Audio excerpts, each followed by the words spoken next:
येणाऱ्या 25 तारखेला ज्या वेळेला नवी मुंबईचा लोकनेते दिबा पाटील आंतरराष्ट्रीय नवी मुंबई विमानतळ हा खुला होणार आहे, तो खुला होण्याच्या आधी राज्य सरकारनं त्या विमानतळाला घोषित केलेलं लोकनेते दिबा पाटील नवी मुंबई आंतरराष्ट्रीय विमानतळ हे नामकरण किंवा माननीय मुख्यमंत्री देवेंद्र फडणवीस साहेबांच्या भाषेतील नामविस्तार हे व्हावं या दृष्टिकोनातून आताच आम्ही सन्माननीय मुख्यमंत्री महोदयांना भेटलो।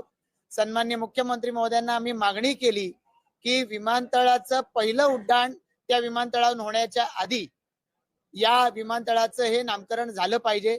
प्रकल्पग्रस्तांमध्ये अस्वस्थता आहे, भूमिपुत्रांची मागणी आहे आणि ठिकठिकाणी वेगवेगळ्या पद्धतीच्या आंदोलनांची घोषणा होते आहे। अशा वेळेला या विमानतळाला लोकनेते दिबा पाटील साहेबांचं नाव ते पहिलं उड्डाण व्हायच्या आधी लागलं पाहिजे, ही सगळ्या प्रकल्पग्रस्तांची भूमिपुत्रांची तळमळ आहे।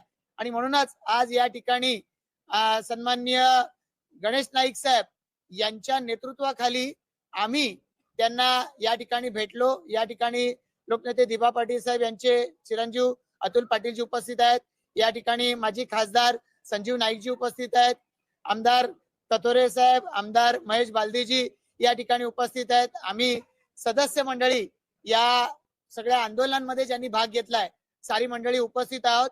या आंदोलनांमध्ये वेगवेगळ्या पद्धतीनं जी आधी आंदोलनं झाली त्याच्या वेगवेगळ्या केसेस आम्हा सर्वांवरती आहेत आणि त्यामुळे सगळ्यात जास्त याची तळमळ आणि अस्वस्थता ही आमच्यामध्ये आहे, तशीच ती प्रकल्पग्रस्त भूमिपुत्रांमध्ये आहे। मुख्यमंत्री महोदयांना आम्ही विनंती केली की विमानतळाचं पहिलं उड्डाण व्हायच्या आधी झालं पाहिजे। मुख्यमंत्र्यांनी सांगितलं की नेमकं त्याच्या आधी होईल का सांगता येत नाही, पण पंतप्रधानांनी आश्वस्त केलंय, त्यामुळे दिबा पाटील साहेबांचं नाव या विमानतळाला लागणारच हे त्यांनी सांगितलंय। या संदर्भात आम्ही त्यांना विनंती केली की त्यांनी या संदर्भामध्ये प्रेस स्टेटमेंट द्यावं, पण या संदर्भामध्ये मी यथायोग्य प्रेस स्टेटमेंट देईन असं त्यांनी आम्हाला सांगितलेलं आहे।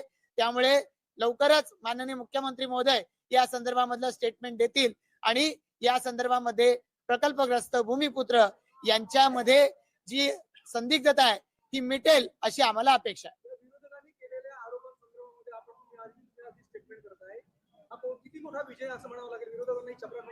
ज्या वेळेला प्रत्यक्षरित्या नामकरण होईल त्यावेळेला हा विजय आम्ही साजरा करू।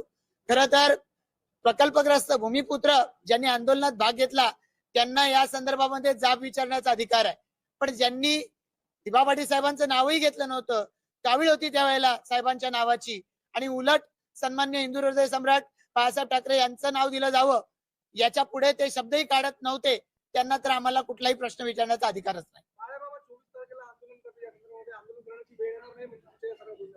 मला माहिती नाही त्यांना आंदोलन करायचंय ते कुठल्या नेमक्या कारणासाठी करायचंय, पण ज्या वेळेला मुख्यमंत्री आम्हाला आश्वस्त करतात, पंतप्रधानांचा शब्द आहे असं सांगतात, आमच्यासाठी तो अंतिम आहे निश्चितपणानं। कारण असं आहे की यापूर्वीची जी आंदोलनं झाली त्या आंदोलनांमध्ये ते कुठेही दिसले नाही, ते राजकारणात तर फार आधीपासून आहेत। मुख्यमंत्र्यांनी ज्या पद्धतीने तुम्हाला आश्वस्त केलेलं आहे 25 तारखेला उडाण होते असं अशी एकंदरीत स्थिती दिसते। आता या नामकरणाचा अगदी कालावधी जवळ आहे अशी एकंदरीत स्थिती आहे, त्यामुळे या संदर्भामध्ये तुम्ही पंतप्रधानांनाही भेटणार आहात का? माननीय मुख्यमंत्री महोदयांच्या माध्यमातून आम्ही हे सगळे प्रयत्न करतोय, त्यांच्या नेतृत्वाखाली या संदर्भात जे करायचे ते सगळे प्रयत्न करू। धन्यवाद।